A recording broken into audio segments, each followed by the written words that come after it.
A very good evening. Thank you for joining us for the news this Remembrance Day. 108-year-old war veteran Nepe Kumanyol was amongst hundreds who attended the 2018 Remembrance Day ceremonial service in Port Moresby. Kumanyol was a young man who helped Australian and American soldiers as a bag carrier.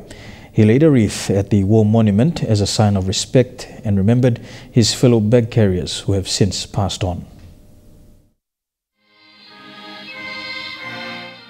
July 23rd has always been the day Papua New Guineans come together to honor their forefathers who served in the Second World War, either on the Australian side or the Japanese side.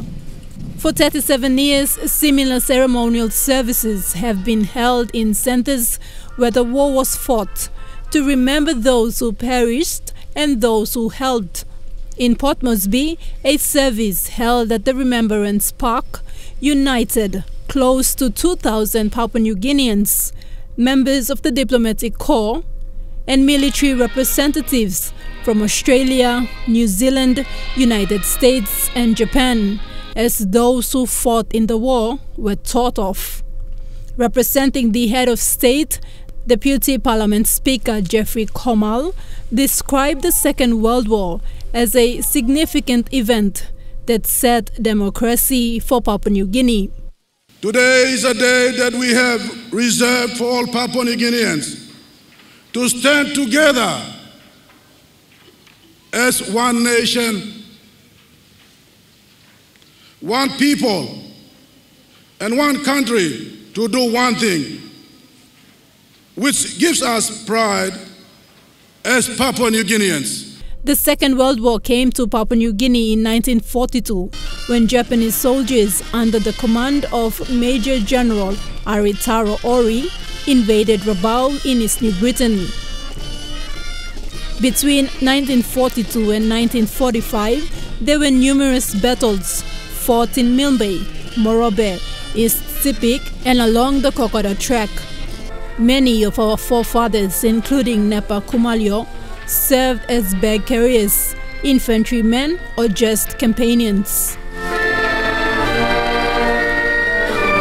As we remember, cherish and nurture their humble and selfless sacrifice, we build a bridge across time with an understanding that there is a lasting debt we owe to our forefathers. The foundation of our nation stands firmly on the legacy of those we remember today.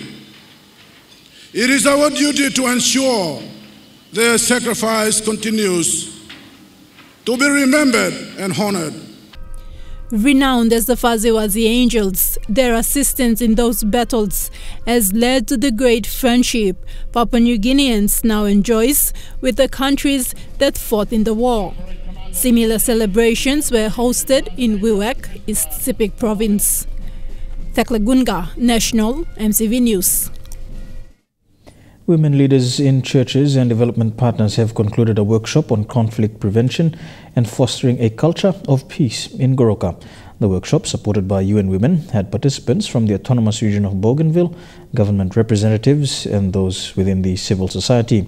The two-day workshop featured talks on the Bougainville Peace Agreement and how women leaders in the churches can maintain conflicts and maintain peace, and prevent conflicts and maintain peace. You're watching National EMTV News. We'll have more of the day's other stories on the other side of these messages. Stay tuned.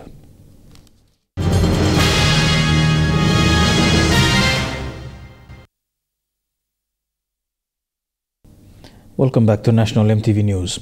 The country's largest copper mine, Oktedi, has announced that it paid an interim dividend of 100 million kina to its shareholders.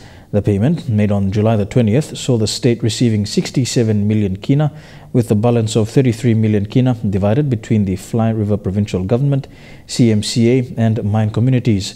In announcing the interim dividend, OTML Chairman Semoy Ave said while the performance was adversely affected by the earthquake in February, production had returned to normal following levels, allowing the company to make a 50 million kina contribution to the earthquake appeal in March and now fund an interim dividend.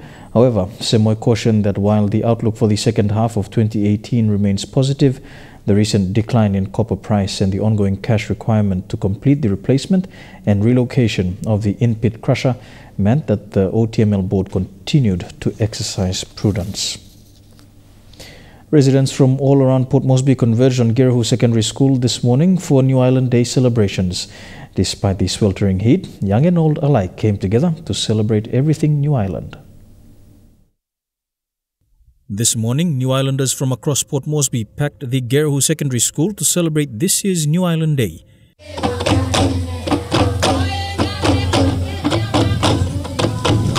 This year's Provincial Day signalling the first since a decision was made to grant more autonomy to this island province at the recent Governors' Conference in Madang. Today's proceedings began with songs from local bands.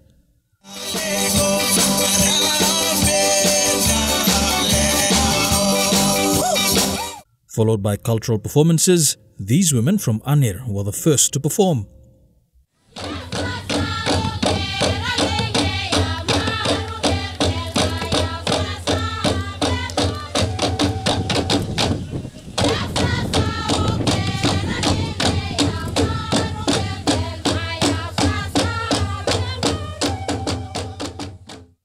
The men from Konoagil began the proceedings for the male cultural groups, which quickly became a crowd pleaser.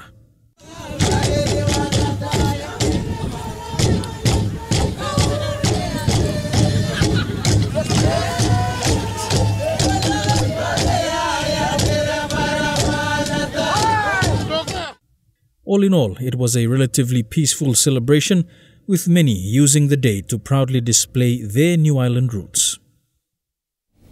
To the Remembrance Day commemorations and a World War II memorial plaque was unveiled today in Naduri village in Central Province. The plaque was built to honor the late Ovoru, Idiki, a carrier during the Kokoda battle. Late Ovoru's son, Joel Idiki, described the occasion as a proud moment for his family and the small village of Naduri. A small but significant event was held this morning in Naduri village in the Central Province. The plaque was revealed and late Ovoru Idiki finally given a proper recognition for his services as a career for the Australian Army during the Second World War. Donated by the IPI group of companies, CEO Scott O'Reilly, who is currently walking the Kokoda track, described the plaque as a common ground for trekkers and the community to honor late Ovoru. Today's trekkers will come through and pay homage, pay honour to Ovoru, to the track, to the modern carriers, and to all that it represents in our own freedoms and that all that we are here for today. Naduri sits at the feet of the Owen Stanley Range and borders the Northern Province. It's one of many campsite villages for trekkers who walk the track. Late Ovoru was the main attraction for Naduri, as he was the only Faziwazi in his village the trekkers came to hear his stories. He did that until his passing in 2013. Mipla bin sore bin lusi mipla and pass away lo 2013 na all been making this la plaque now come sana pim lo ground blogem straight area blogem ground blogem straight all planim so good place mol white man bakam na looking. Time papa stop also come sim photo blogem and also harem story blogem behind all walkabout sambla all overnight na only walkabout so every year mi blas ave looking more plenty expecting more plenty trekkers also walkabout lo sla one me trek blo mi plan. Speaking on behalf of the PNGDF, Chief of Commercial Support Colonel Ben Joseph thanked IPI and says the plaque is a show of strong mateship between PNG and Australia as shown during the war. Ovoru Idiki is an icon for us, a big mana. So with people coming up and down, traveling the tracks, it's something that when they stop over, they'll see what's on the plaque. So to us, PNGDF is something that we get proud of. Similar sentiments were shared by retired Australian Army Captain Dennis Brennan. It's to honour the contribution of Papua New Guineans to the effort in the Second World War, but also today's version of it is that Australia and Papua New Guinea has a special bond in many ways, and certainly from my time in the Army, we have a special bond with the PNG Defence Forces. As PNG remembers its fallen servicemen and women today, Naduri will remember their local hero with his own war memorial plaque. So I would like to thank you all for making this come reality, and I hope this will remind us, Australia and Papua New Guinea, that we will continue to celebrate our good fathers and uncles, relatives who have been fought along this track here and supporting Papua New Guinea and Australia, especially along the track here. Stanley Over Jr., National MTV News. More than 50 delegates from across APEC economies are now in Port Moresby for a workshop that provides a forum for policymakers and tax administrators from APEC member economies to address multinational tax avoidance practices by discussing implementation issues relating to base erosion and profit shifting. The workshop is a key initiative of the APEC Finance Ministers process in 2018, held under the priority area, Fostering International Tax Cooperation and Transparency. Papua New Guinea's Internal Revenue Commission is hosting the workshop, with the Australian government providing funding for developing APEC member economies that are participating. It will also provide opportunities for member economies to discuss implementation challenges in moving towards the automatic exchange of information under the Common Reporting Standard. APEC member economies will have the opportunity to hear from the OECD on recent developments and share experiences and best practices and approaches to implementing BEPS actions and improving transparency. Yeah, with Monday's news, we go for another break and be back with more after these messages. Don't go away.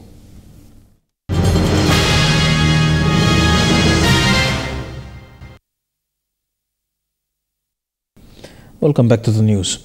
The United Church Kedaboro Circuit and its congregations were proud recipients of a Hino truck that was given on discount by Ella Motors last Friday. Church representatives told MTV News after weeks of fundraising, they were able to raise funds of over $120,000, which was put to purchase the vehicle on discount. They say the truck will have a huge impact on their outreach programs, as they will now cover many villages along the Magi Highway. As a result of that, we raised almost about 120,000 kina.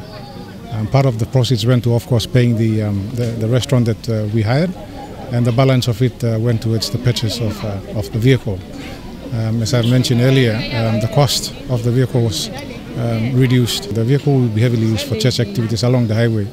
This is an area that the pastors have been having difficulties with, because in the past they were paying for transport, and the pastors would walk out to the main highway. Mutiua Ward in Milne Bay Province officially opened a newly built temporary bridge on Saturday. Hamo Bridge, which was built by the Works Department, is 36 meters long and built at a cost of over 2.5 million kina. 5 ministers, including Governor John Lucretin, were in Alata to officiate at the opening. On Saturday, Mutiua Ward of Milne Bay Province officially opened their temporary bridge. Haumo Bridge is a critical piece of infrastructure which helps the people to connect from the town to the airport.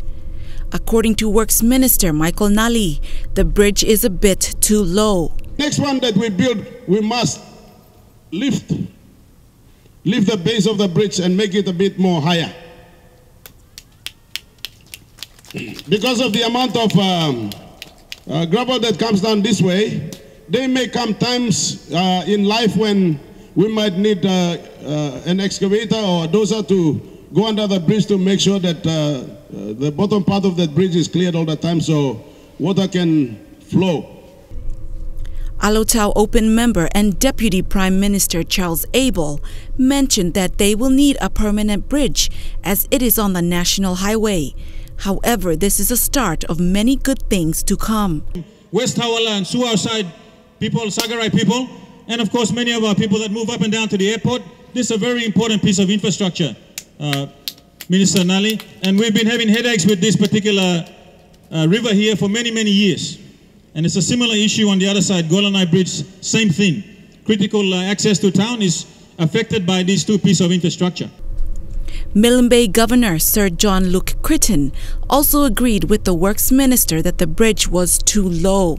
However, he mentioned that sometimes temporary comes permanent. When the gravel will come down, it will block unless we can get machine to get the gravel out quickly.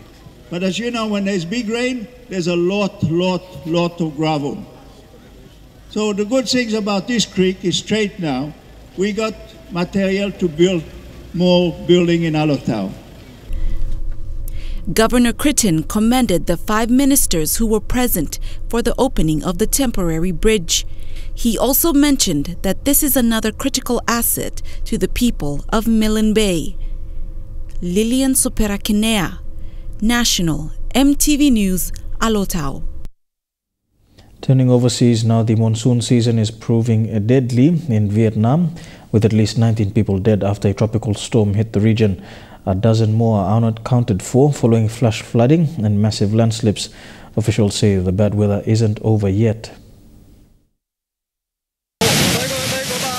A violent force of nature that Vietnam knows only too well. These waters were unleashed by Typhoon Son Tin, the 3rd tropical storm to hit the country this year.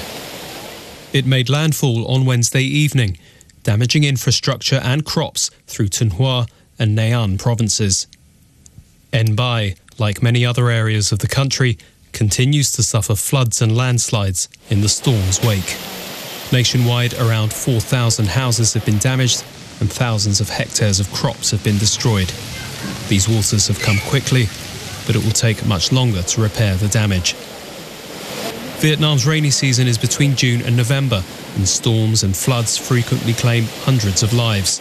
But with several communities still isolated and a warning of more rains to come, that number could rise.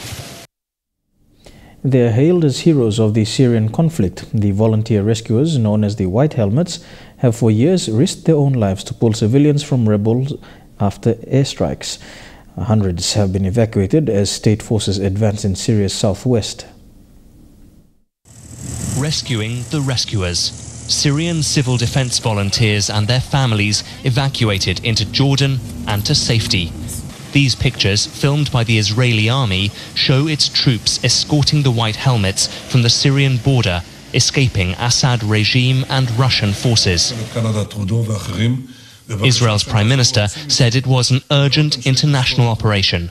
The lives of these people who have saved lives were now in danger.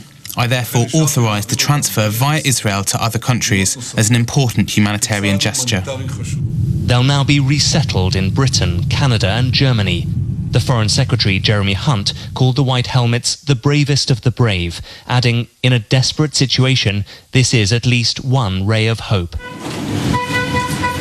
In the hell of Syria's war, the White Helmets have often been the first on the scene, pulling victims from the rubble of airstrikes, administering first aid when hospitals are bombed. Nominated for the Nobel Peace Prize, the volunteers say they've saved over 115,000 lives. 260 White Helmets have been killed. But President Assad calls them jihadists, as Syrian government and Russian forces surround opposition areas of southwest Syria. Civilians and fighters have been bussed to rebel-held Idlib in the north. But the regime refused to let the White Helmets join them. As Assad forces, backed by Russian air power, close in on southwest Syria, resistance is crumbling. And the medical lifeline of the White Helmets has been cut. An ex-aide of US President Donald Trump has slammed claims he worked with the Russian government during the 2016 presidential election, calling it a joke. The FBI believes Carter Page, who worked on foreign policy, was collaborating and conspiring with the Russian government at that time.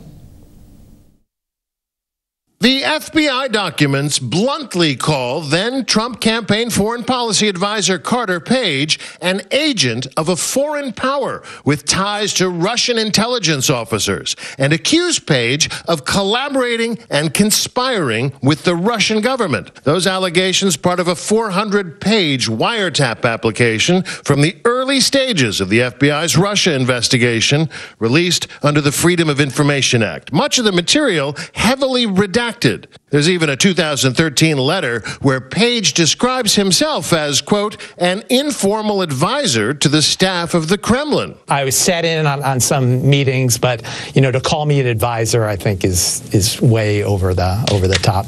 Today, Page denied he was ever a Russian spy. I've never been an agent of the foreign power by any stretch of the imagination. The president, without evidence, insists the documents vindicate his claim that the Russia probe is a partisan witch hunt, tweeting, looking more and more like the Trump campaign for president was illegally being spied upon for the political gain of crooked Hillary Clinton. But a new ABC News Washington Post poll suggests voters have their doubts. Roughly 50% disapprove of Trump's handling of last week's summit with Vladimir Putin. The poll shows Republicans are more inclined than Democrats to give Trump the benefit of the doubt. President Putin, he just said it's not Russia.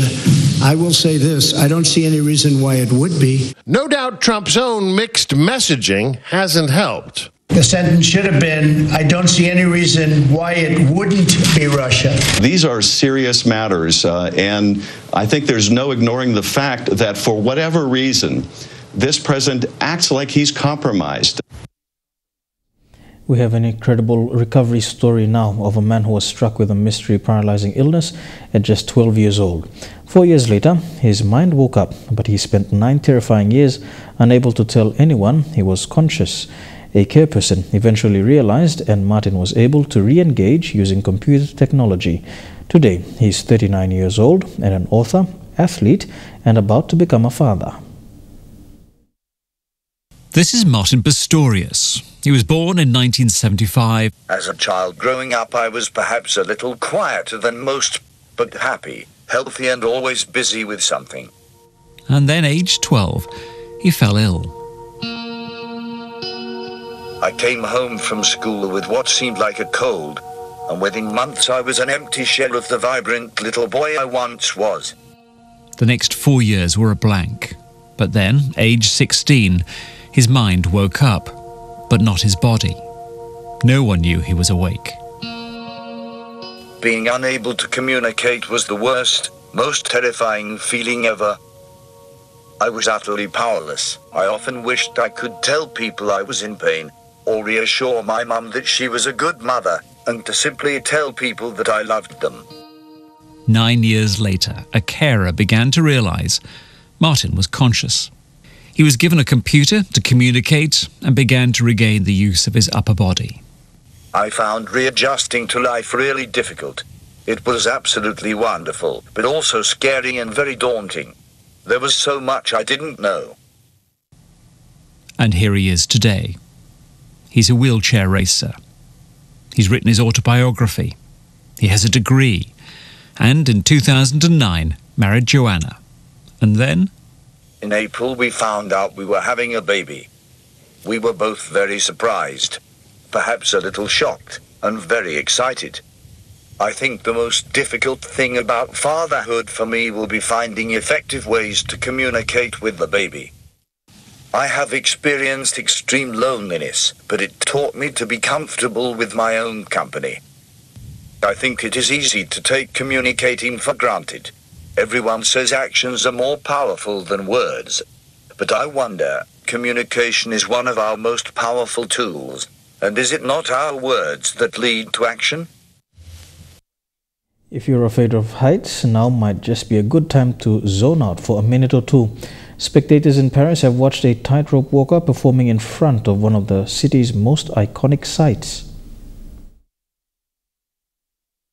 They call Paris the City of Lights. For one afternoon, in the Montmartre neighbourhood, it was the City of Heights.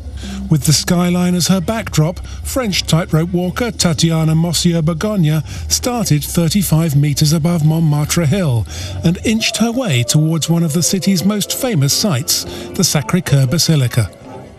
She wasn't the only one hanging by a thread. Down below, they looked on and filmed with wonder, admiration, but also a little fear. This stunt done without a security cable. Even getting to the starting position would scare off the faint-hearted, but this stunt has been a year in preparation, all to be carried out one step at a time. Waiting for her at the end, members of the city's chamber orchestra, who provided the soundtrack for this Parisian high-wire act. Every walk has something unique because it takes place somewhere different. Here I had the chance to face a monument, which has never happened to me before. It was something new and it was magical. 34-year-old Tatiana Mossio says she grew up on a tightrope. She started when she was just 8. So while she's had time to develop her nerves of steel, her spectators have some catching up to do. Here with National MTV News, we go for a break now. When we come back, we take a look at some sporting updates in Trukai Sports. Don't go away.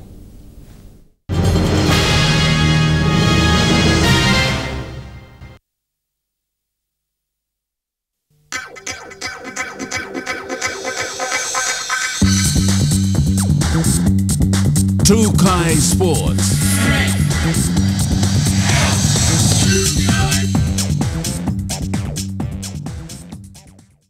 Welcome to Trukai Sports. We begin with cricket, and CPL PNG Lewers Kaya Arwa and Ravini Oa returned to the country today after starring for the ICC Women's Global Development Squad in 3 matches last week in the UK. Their appearance at this ICC-sanctioned event came following a selection process during the T20 World Qualifiers in the Netherlands, where the 2 Lewers made the cut. This ICC initiative, in partnership with England and Wales cricket boards, aimed to provide exposure to teams outside the top 8 who featured in the World Qualifiers in order to make the qualifiers more competitive. A much-needed initiative that gave O and Arwa a very different scope of competition compared to what they are used to in the East Asia Pacific region. Congratulations to them. To Rugby League now, and premiers from the various off-season Rugby League competitions within Mosby North East battled it out at the National Football Stadium today for the John Kaupa Challenge. Premiership winning teams in both the A and B grades from the Mosby North East electorate off-season competitions gathered at the National Football Stadium for the John Kaupa Challenge. This challenge, an initiative of the local member to identify rugby league talent from this part of the capital city. All these teams battling it out to win a share of 50,000 kina. The event made more special today, with several war veterans watching on from the sidelines following the Remembrance Day commemorations earlier in the day. In the B grade final, Soweto Storms of 9 Mile took on GSK Eels from Erima in a fiery encounter. The Storms proving too good, coming out victorious 10-6 to claim the minor title. In the A grade, Nane brothers defeated Online Desert Storm 17-14 to take out the major honours. Following on from the challenge today, a select side will be chosen, with plans to have this team take on a Digicel Cup team in a trial match early next year. Don't go anywhere, we'll have more of Trukai Sports after these messages. Stay tuned.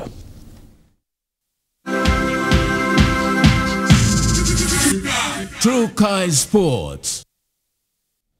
Welcome back to Trukai Sports. To the Rugby Sevens now, and the New Zealand All Blacks Sevens have followed up the women's success, winning back-to-back titles in San Francisco. It brings back memories of the All Black Sevens of old. But this is the new generation of Kiwi Seven stars, led by a man who's completely transformed the program in under 2 years. You nailed both pinnacle events. I suppose you could get used to this feeling? Yeah, it's a good feeling, isn't it? It's a feeling that comes on the back of a lot of hard work and a lot of sacrifice from everybody involved, and we're just all hugely proud of the performance we put in this weekend. This win really is testament to the depth of talent in New Zealand rugby.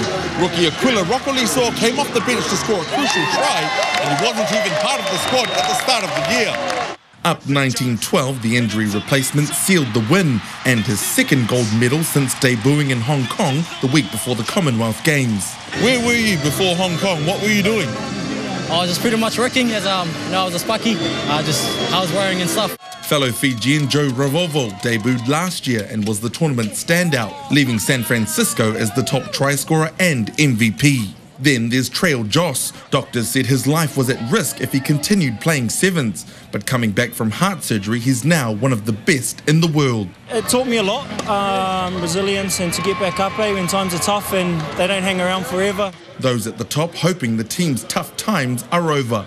I saw this happen in Moscow. I thought that would be a once-in-a-lifetime event, and these guys today were just outstanding. I thought those two matches were just brilliant. While those who've now won 2 World Cups like Tim Mickelson are happy to leave a piece of history behind in San Francisco, the first-timers will take in as much of this moment as they can and cherish these memories forever. And the Blackburn Sevens are on their way home to New Zealand with extra luggage in tow after their stunning World Cup win.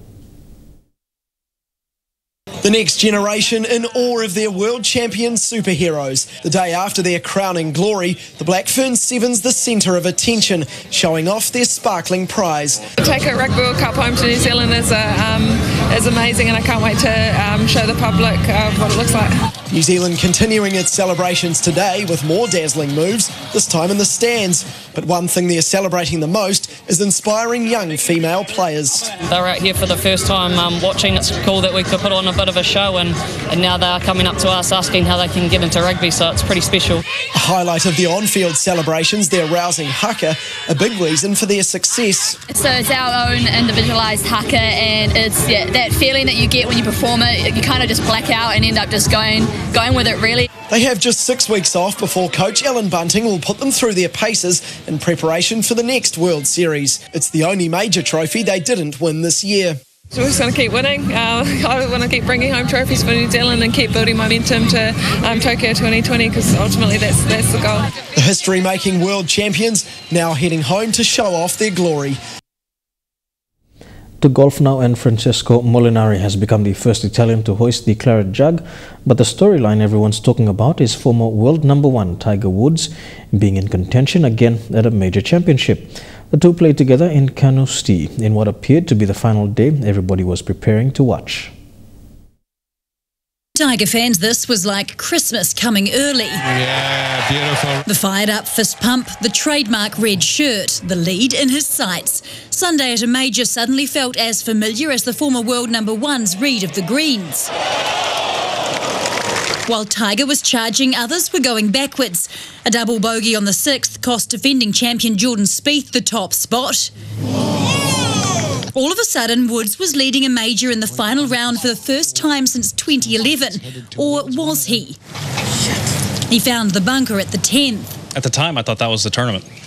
Either I hit this shot and it clears the burn, or I hit it right next to my feet. I got to try and pull it off. Just like the Woods of old, he went for it. His aggressive play had the commentators in raptures. I think his back's all right. In the end, it was an easy par, but the fairy tale wasn't to be. Oh, my God. While Woods went double bogey, his playing mate Francesco Molinari crucially saved par twice. Yes. The Italian took the lead with a birdie on the 14th. Another on the last hole capped off a bogey-free weekend. One final birdie. His 8-under par 72-hole score is a Carnoustie tournament record. Doing it while being chased by some of golf's best, truly impressive. There's only one winner, unfortunately, in golf, and this time it's me, but they play great golf. Kiwi Ryan Fox enjoyed his best finish at a major. Tied for 39th means he'll pocket just over $60,000.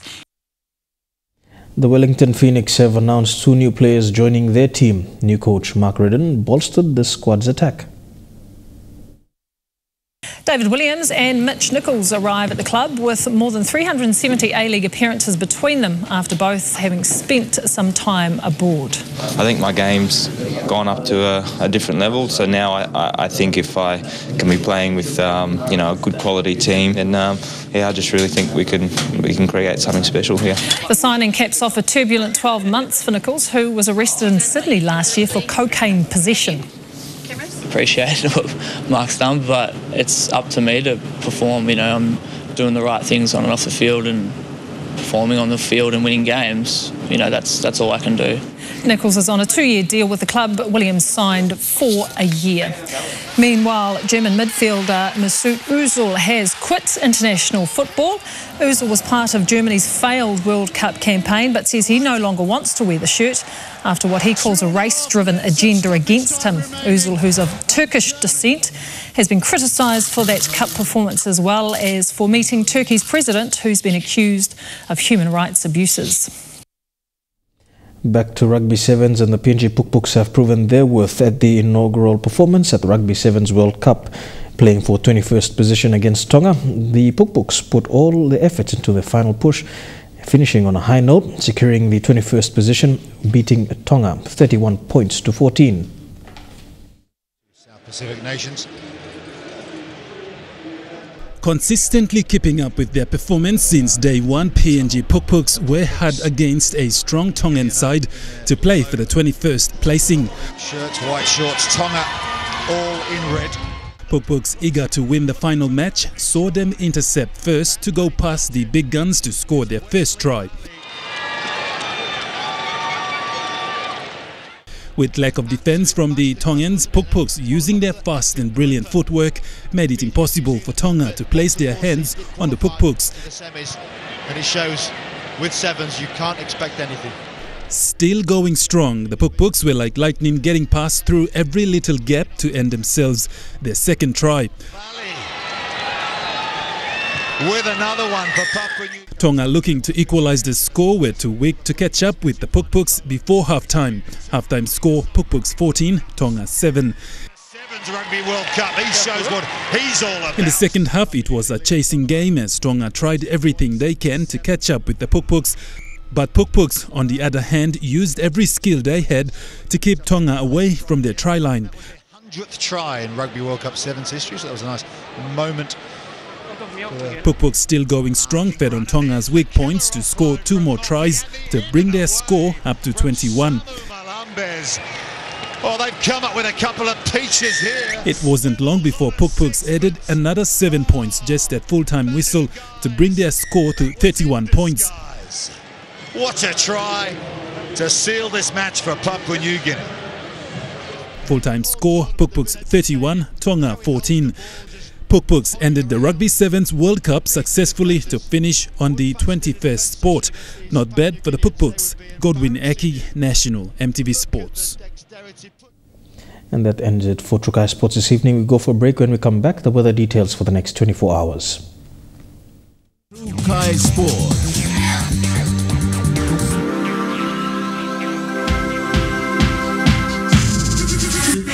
Trukai Sports. The weather details were proudly brought to you by Dulux, celebrating 50 years in PNG and the only paint made in PNG.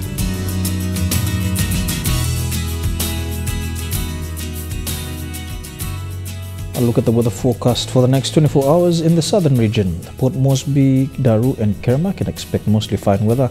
Some drizzles expected in Alota, mostly fine in Popondetta.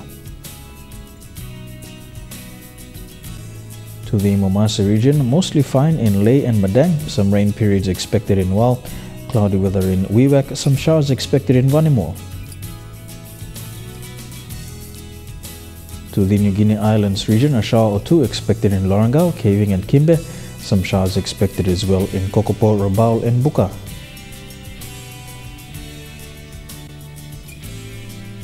And in the Highlands region, Mount Hagen, Goroka, Kundiawa, Mendi and Wabeg, all these major centres can expect fine weather over the next 24 hours with morning fog. I'll look at the forecast for small ships, but first there is a strong wind warning current for all coastal waters of southern PNG Indonesian border through Torres Strait and Daru to Kiwai Island to Kerma, Yule Island, Hood Point, Samurai Island to eastern and western Milne Bay Islands to Finchafen, through Vitias and Dampier Strait to Siasi Island to Long Island, to Madang, Bogia, Manus and its western group of islands, including the Bismarck Sea. Waters of southern PNG Indonesian border through Torres Strait and Daru to Kiwai Island, to Kerama, Yule Island, to Hood Point, to Samurai Island, and with waters of eastern and western Milne Bay Islands, and waters of Samurai Island to Cape Vogel to Finchafen, and waters of Long Island to Madang and Bogia, seas 1.5 to 2.5 meters.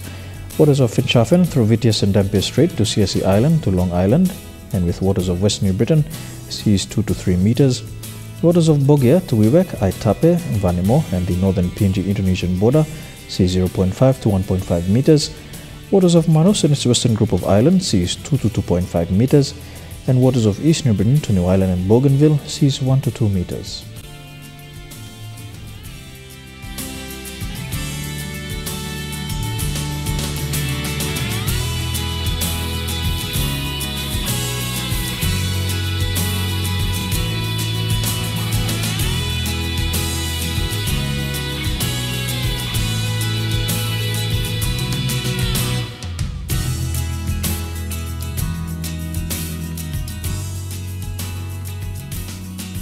And now look at the ocean forecast. The Coral Sea is rather rough with southeasterly winds at 20 to 25 knots. Solomon Sea is rough with southeasterly winds at 20 to 25 knots. Bismarck Sea is rough with southeasterly winds at 25 to 34 knots. And the Pacific Ocean is light with southeast to winds at 10 to 15 knots.